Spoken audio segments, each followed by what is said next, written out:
Hello and welcome to Binary News, your daily dose of focus gaming news, and myself, Amata. Today is the 26th of June, and we have a little bit of an update regarding the Oculus versus Zenimax lawsuit, as Oculus VR has filed its defense for the upcoming lawsuit over the Rift VR headset. Now, obviously, the id parent company Zenimax did accuse the former id co-founder John Carmack of stealing tech before he left the company to work for Oculus. Of course, they couldn't settle this dispute amicably, and Zenimax then went on to file a lawsuit and against its founder Palmer Luckey.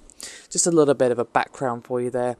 Now, Oculus has hit back, and basically they have accused Zenimax of trying to cash in on Facebook's $2 billion purchase of the company earlier this year. And they said, quote, Zenimax complaint falsely claims ownership and Oculus VR technology in a transparent attempt to take advantage of the VR sales of Facebook. By deliberately misstating some facts and omitting others, Zenimax made the incredible assertion that a video game software publishing company for personal computers and consoles like the Sony PlayStation invented and developed a virtual reality hardware and software system. The truth is quite different. There is not a line of Zenimax code or any of this technology in any Oculus VR product.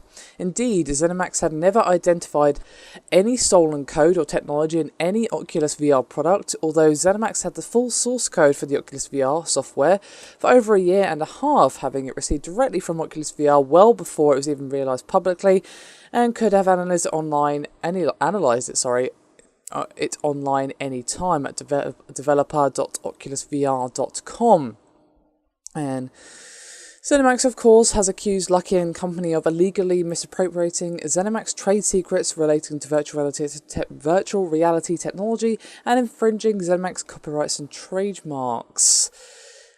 And have also accused Oculus of breach of contract, unjust enrichment, unfair competition against the defendants. And it also noted that Oculus broke some NDA agreements that related to intellectual property that provided the fundamental technology driving the Oculus Rift since its inception. And they even made a recent statement, this is called Zenimax still, saying, quote, Luckey has held himself out to the public as a visionary developer of virtual reality technology, when in fact the key technology Luckey used to establish Oculus was developed by Zenimax. And then again, Oculus countered this by, quite rightly in my opinion, accusing Zenimax of being opportunistic. And they said, quote, until the Facebook deal and the perceived chance for a quick payout, Zenimax never raised any claim of infringement against Oculus VR, undoubtedly because Zenimax has contributed any intellectual property or technology to Oculus VR. The Oculus Rift was conceived by a gifted teenage inventor, Palmer Luckey. Luckey pioneered major advancements in virtual reality technology. He then decided to turn those advancements into something other people could use in the form of the Rift, the world's leading head-mounted virtual reality headset. Luckey created many working virtual reality head-mounted displays, incorporated a number of different motion sensors into those HMDs, shared his work publicly, and displayed those HMDs live on numerous occasions, all before having any interaction or communication with Zenimax. What's actually really interesting, though, is that the document has revealed that before Luckey was about to launch the Oculus Rift Kickstarter campaign, which obviously ended up funding them before Facebook gave them that rather tasty $2 billion deal, Zenimax suggested that they delay the campaign because they were interested in funding the VR work. Obviously, Oculus declined this and went on to smash their Kickstarter goal. And the document which says this reads, quote, while Zenimax professed interest in funding future Oculus VR work, it did not raise any claim of infringement against Oculus VR.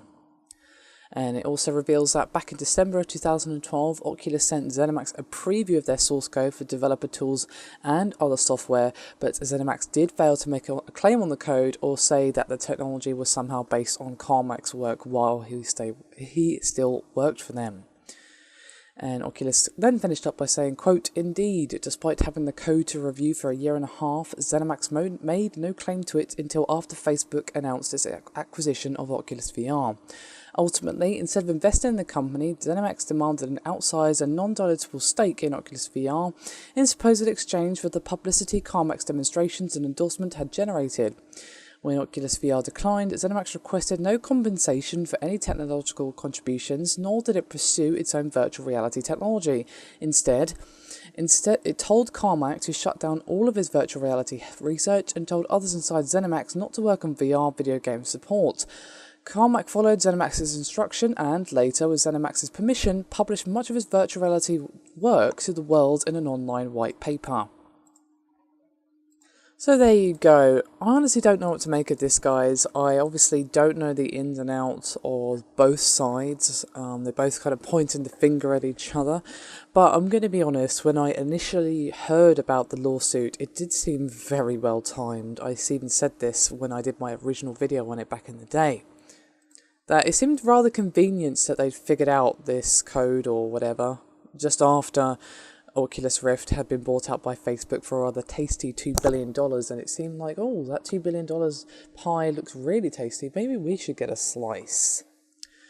It does seem very convenient, I'm not going to lie, but does that mean that they're making this up? No, but it does kind of make me think maybe they might be, because, well, as Oculus pointed out, they had plenty of opportunity to say, hey, hold on, this code is what John Carmack wrote for us when he was still working for us. Or he wrote it for us even. Even if, John Carmack wrote it in his spare time when he's still working for us. Technically, if it depends on the contract that John signed when he was working for them. But they would probably be able to claim ownership if he was working for them at the time. So yeah, surely they would have said something a long time ago. That's what makes me suspicious. But, of course, there are two sides to every story. And someone in the comments for the original article, I've actually posted Zenimax's civil complaint, and it's actually a really interesting read.